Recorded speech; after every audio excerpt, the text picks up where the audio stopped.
Hey, this is Joe from Home Studio Corner. Today we're going to talk about how to mix snare drum. This is certainly not the only way to mix snare, but it's worked well for me, and I want to share it with you. It comes in two parts, compression and EQ. I'm going to talk about both for a minute, then I'll play you some examples. And by the way, before we can dive in, the most important piece to this entire puzzle is that we start with a good sounding snare drum recording. Get it right at the source, am I right? Okay, let's dive in. Our first stop, compression. If I like the sound of the raw snare drum track, the first thing I'll reach for is a compressor. Now, a common question is, okay, how much compression should I use? A better question would be, where do I set my attack and release settings? Quick overview, the attack setting has to do with how quickly the compressor clamps down on the signal once it crosses the threshold. It's measured in milliseconds and it generally deals with the first half of the waveform. The release setting of the compressor has to do with how quickly the compressor lets go of the signal. It's also measured in milliseconds and it tends to deal with the last half of the waveform, at least with short waveforms like a snare drum. Now, you probably already knew that part, but can you tell me what the attack and release settings sound like when we start adjusting them? I've got two nonsense words for you today, k and wah. The k sound has to do with the attack setting of the compressor. How much of the k sound are we letting through? If it's a short attack, then it's going to go k. If it's a longer attack, it might go k. Does that make sense? So the same word, k, k. So if the first part of a snare sound is the sound k, the attack is telling us how much of the k sound we're letting through. Now on to the wah sound. After the k comes the wah.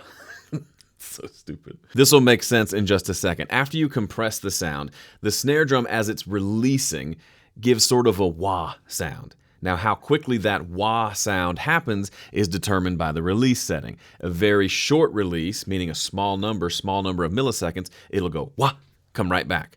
But a longer release setting will have a longer wah sound. So it'll go wah. It'll kind of wah, swell back into existence. This may go down in history as the dumbest tutorial video, but we're going to stick with it. Let's listen to a raw snare drum recording, then we'll add a compressor. Now, the engineer on this session did add a gate to the track before he sent it back to me, so it's got some gating on the end. Not going to hurt us here. We're still going to learn a lot. So I'm going to drag just the stock compressor in Studio One here onto the channel. Now, if we just set this to like 4:1, it really doesn't matter that much. 4:1 ratio, we'll set the knee to something like that. And now I'm going to turn on the auto gain control. So as I make adjustments to the settings, the volume won't change dramatically, which will help us hear what's actually happening tonally on the compressor. So right now, my default settings for attack and release are 30 milliseconds and 50 milliseconds. We'll leave it there for now. And the first thing we'll do is bring the threshold down just to make sure some compression is happening. Okay, it's compressing, and we know that because this little gain reduction meter is pumping down every time the snare hits. How much compression? Again, I don't really care. What I care more about is the attack and the release. So first, let's leave the release where it is, and let's mess with the attack. As you make a shorter attack, it's going to sound like there's more compression happening because we're grabbing onto the signal faster and faster. So let's bring it from 30 milliseconds down to something like 1 millisecond. Listen to what happens to the snare tone, because it's pretty dramatic.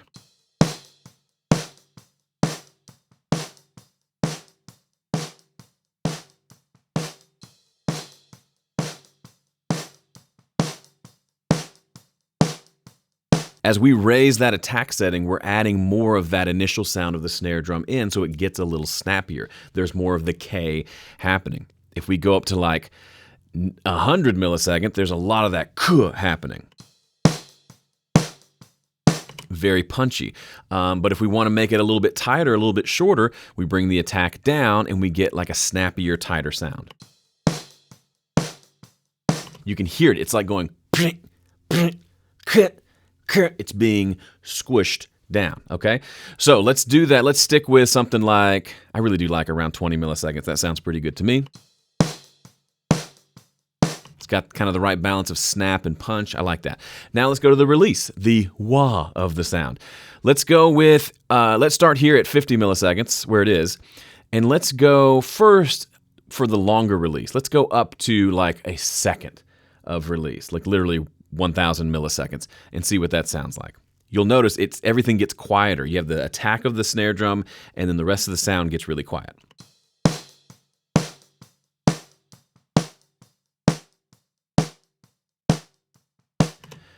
Kind of a cool sound. It makes me think of like some old like 70s really chill laid back grooves where we smack it with a compressor, but then that wah is almost non-existent. It's just k, k, k.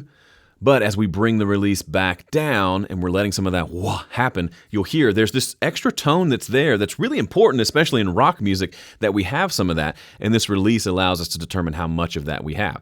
So let's go from where we are now at a ridiculously long release, and let's pull it back to something really, really short.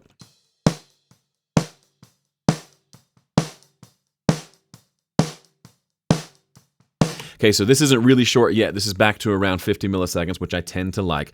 You get this kind of wah, wah. It's almost a reverb type sound. It's not actually reverb. It's just the sound of that drum resonating past the initial strike of the stick on the head. And this is why I love release so much, is I can say, how much of that do I want? If I want more, I'll just keep pulling the release back.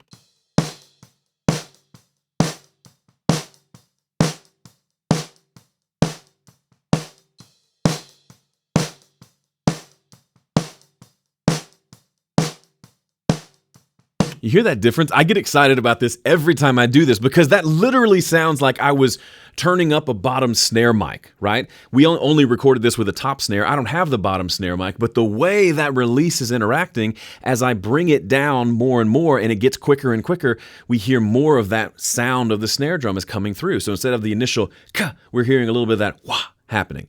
And it almost sounds like we're adding in more of the bottom snare just by adjusting the release knob. I cannot get enough of this. So I'm going to set this kind of where it started. I've set my compressor to default to these settings because I tend to like it. Somewhere in the 40 to 50 milliseconds range for this particular snare on this day sounds pretty good to me. Let's dial that in.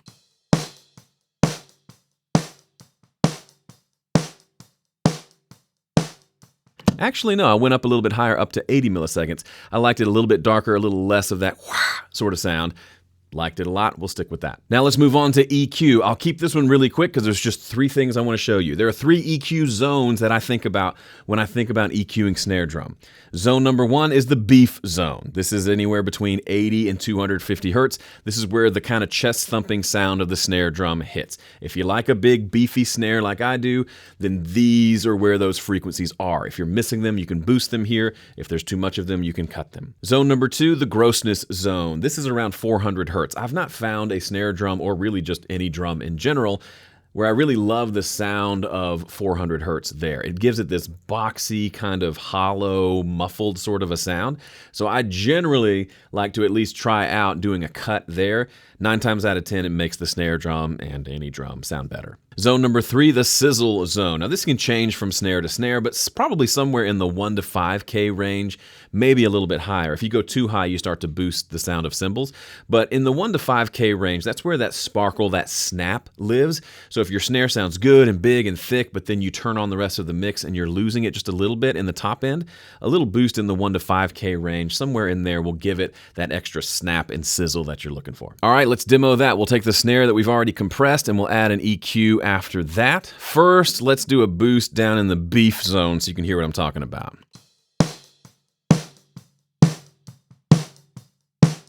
I mean, if you want just like a super cool, tight, thuddy, 70s sort of sound, can't go wrong there. So we'll leave a little bit of that boost there. All right, now let's look at the grossness zone at 400 hertz. You hear that? It's just gross. Let's pull that down. Ooh, it's tight and beautiful. All right, now let's go find ourselves some sizzle up in the 1 to 5K range.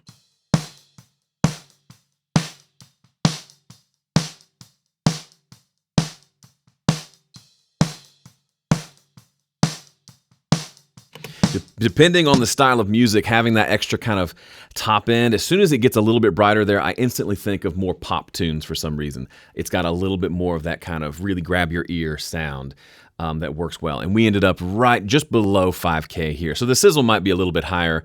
1K is like down here.